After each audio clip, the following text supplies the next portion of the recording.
Hey guys, welcome back to the channel and welcome back to part 4 of my Amityville collection series overview. So we're going to continue on.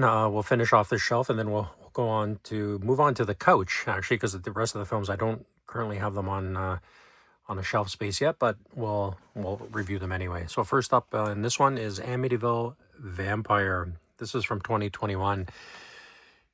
Yeah, so this cleaning crew basically is cleaning the house, the Amityville house, and so the evil forces end up escaping into the nearby forest, and then people who wander into it suffer the consequences. Yeah, this is not good. Another one. This was from Wild Eye, and they're all winners from Wild Eye. But anyway, this one was 2 out of 10. Just awful. Amityville Cult. This was another interesting one, also from 2021. So it tells about this guy Stanley, who he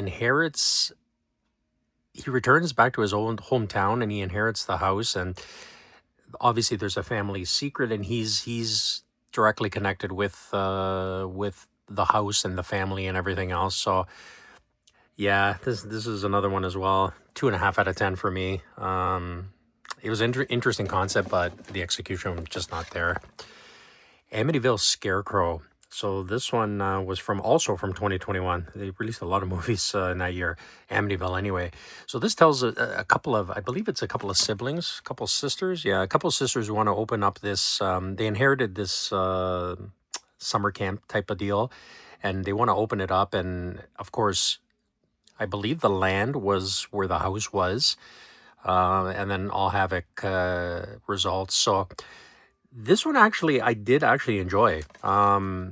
Even though there's some discrepancy here because this was filmed in England, and you're trying to pass off that it's in the US. Meanwhile, the cars and everything else are right-hand drives and things like that. So it kind of the continuity and the logic is questionable, but the movie was actually pretty, at least for me, it was pretty enjoyable. I gave it a 6 out of 10. And there's actually a sequel to this, Amityville Scarecrow 2, which comes later down the line.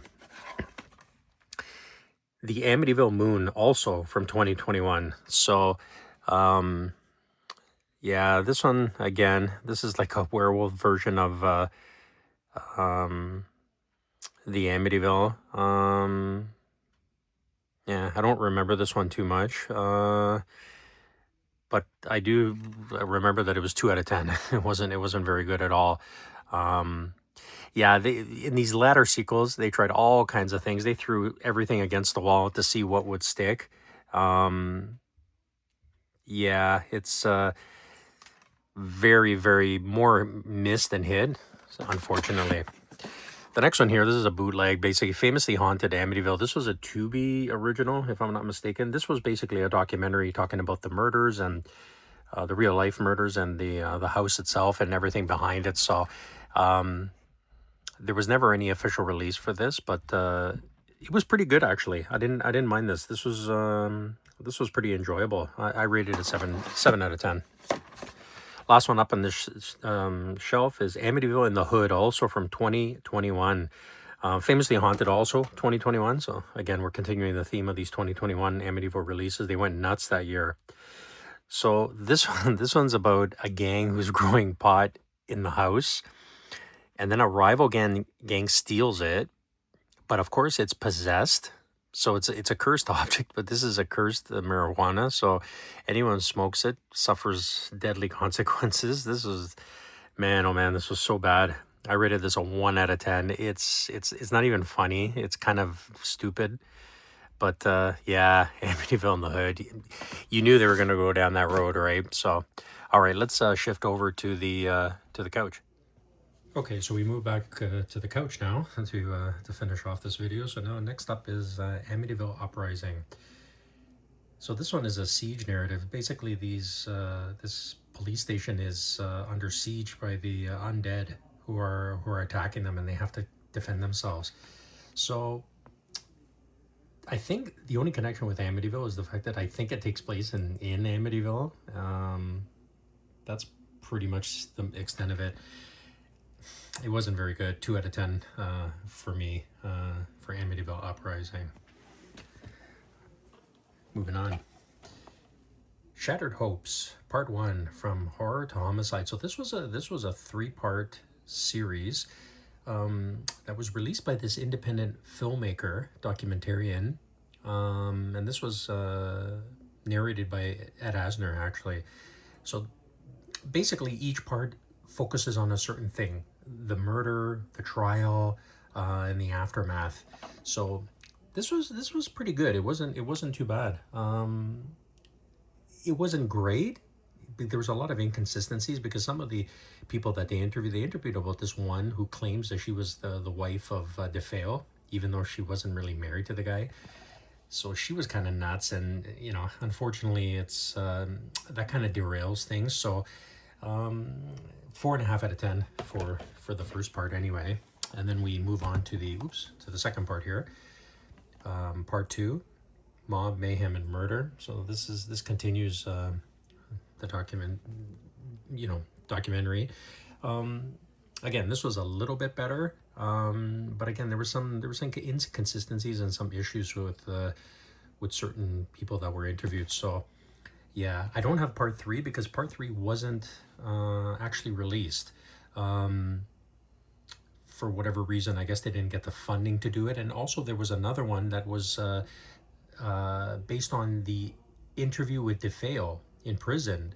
And that was a separate thing, and that wasn't released either. I think it was called 75A 4053, which was his prison number. Yeah, and that was about average as well. So yeah, those ones unfortunately never made it to DVD or video. Amityville in Space. So you knew it was gonna come at some point. So the house basically somehow ends up in space, and then this priest has to battle evil while they're in space. So yeah, this was pretty awful as well. It wasn't as bad as you would think. It was below average, but it was a lot better than some of the other entries. Amityville Hacks. So this one is about this online curse, basically. So it's one of those ones. I forgot what it's called, but basically everyone's on their laptops, and the curse starts taking over them one by one. Yeah, this was also very poor as well. I gave it a 1 out of 10. Amityville Karen, man, oh man, the titles get worse and worse. So this one's about this Karen, she's an inspector, and she steals a bottle of wine from one of these restaurants that she's inspecting, which turns out that it was a cursed. It was a bottle that was cursed from the Amityville house, and then she gets possessed by it and just starts wreaking havoc. Yeah, this was really, really poor as well. There were some parts that weren't even funny and things like that. So it was a 1 out of 10 for me. Amityville Christmas Vacation. Yeah, again, they get better and better. So this dude wins a vacation to Amityville. How is that even possible? But anyway, and then he meets up with this ghost there, and laughter ensues. At least this one, I guess it didn't take itself too serious, but it was still pretty piss poor movie.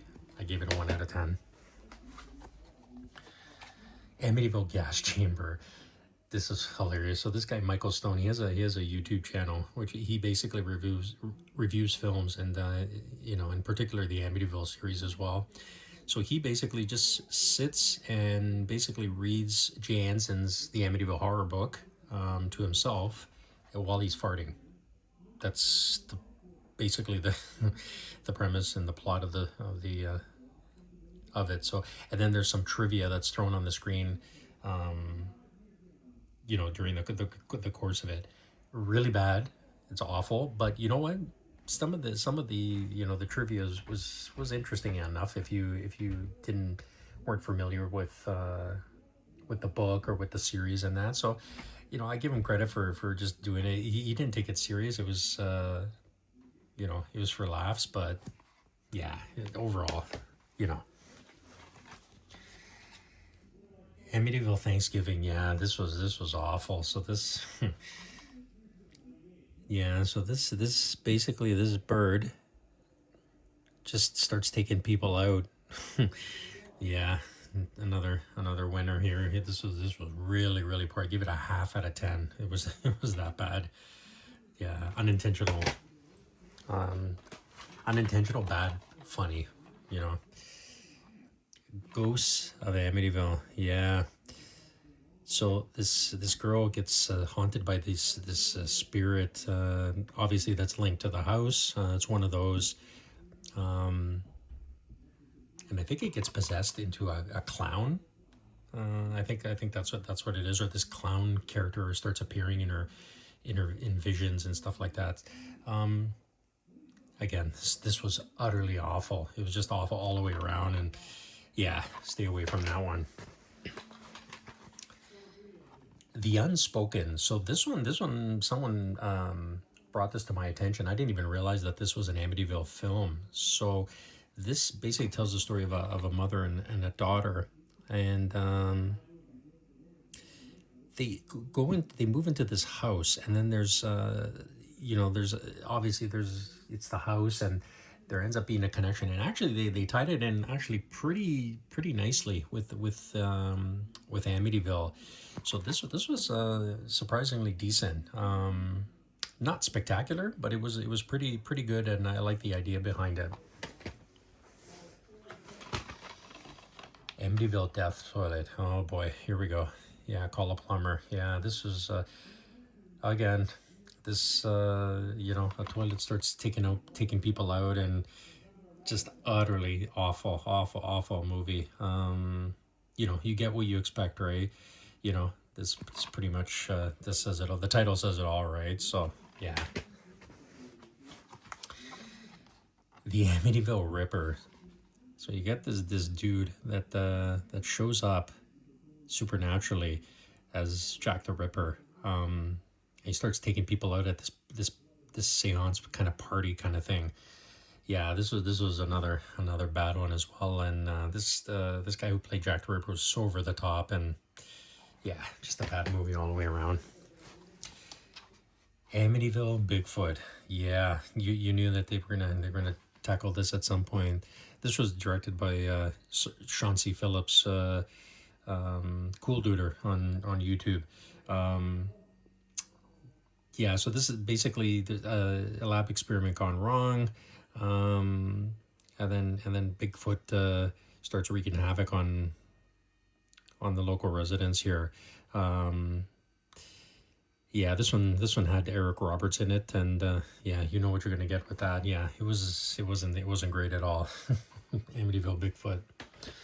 All right, guys, we're gonna stop there. We'll continue with part 5 coming soon. Take care.